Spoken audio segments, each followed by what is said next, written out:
ইমামুল আউয়ালিনাল আখিরিন বাহরে সাদকা রাহমাতাল লিল আলামিন সাইয়্যিদুল কাউনাইন খাতুমুল মুরসালিন আখিরা মাদবুদ ফখরুল আউয়ালিন শুধু ওয়াজুদাস রহমাতাল লিল আলামিন মসজিদে ও সদা হামারো এ জমিন।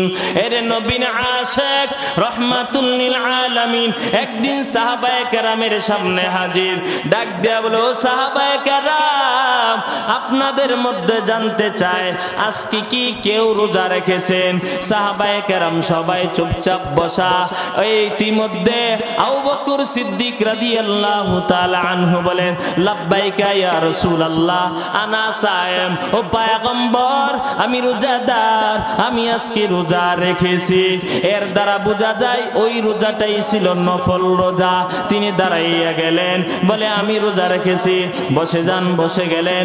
আবার রহমাতুল লিল আলামিন ডাক দিয়া বলেন, ও সাহাবায়ে কেরাম আপনাদের ভিতরে আজকে কি এমন কেউ আছে যে জানাজার নামাজ পড়ে আসছেন? সবাই চুপচাপ বসা। আবু বকর দাঁড়ায় বলেন, আনা ইয়া রাসূলুল্লাহ আমি আসার সময় একটা জানাজার নামাজ পড়ে আসছি। আবু বকর বসে গেল। রহমাতুল লিল আলামিন ডাক দিয়া বলে, ও সাহাবায়ে কেরাম আপনাদের ভিতরে এরকম কেউ আছে নাকি আজকে একটা রোগী দেখে আসছে? কেউ আছে নাকি? সবাই চুপচাপ বসা। আবু বকর দাঁড়ায় বলেন, আনা ইয়া রাসূলুল্লাহ আমি একজন রোগী দেখে আসছি। এর মুমিন ভালো করিয়া শুনিয়া নেন। রহমাতুল লিল আলামিন আবার সাহাবায়ে কেরামদেরকে লক্ষ্য করে বলতেছে, ও সাহাবায়ে কেরাম আপনাদের ভিতরে এমন কেউ আছে নাকি আজকে কিছু দান সদকা করে আসছে? সবাই চুপচাপ বসা। আবু বকর দাঁড়ায় বলেন, আনা ইয়া রাসূলুল্লাহ আমি আসার সময় কিছু দান সদকা করে আসছি। এতটুকু বলার পর রহমাতুল লিল আলামিন ডাক দিয়া বলে, ও সাহাবায়ে কেরাম এই মুহূর্তের ভিতরে আমার আবু বকরের ভিতরে 4টা গুণ পাওয়া গেল।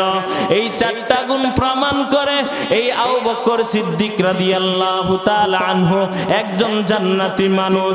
আপনারা কেউ যদি জান্নাতি ব্যক্তি দেখতে চান তাহলে আমার আবু বকরকে দেখে নেন। জোরে কোন সুবহানাল্লাহ।